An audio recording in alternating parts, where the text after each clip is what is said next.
నా వంతు కృషిగా స్వచ్ఛత కార్యక్రమాల కొరకు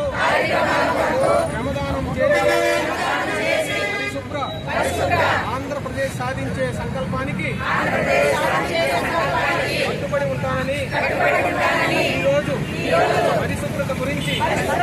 నేను వేసే ప్రతి ముందడుగు ఆంధ్రప్రదేశ్ రాష్ట్రాన్ని శుభ్రపరచడంలో సహాయం చేస్తుందని నమ్ముతూ ఈ రోజు నుండి నా తోటి వారికి కూడా స్వచ్ఛతపై అవగాహన కల్పించడానికి ప్రయత్నిస్తానని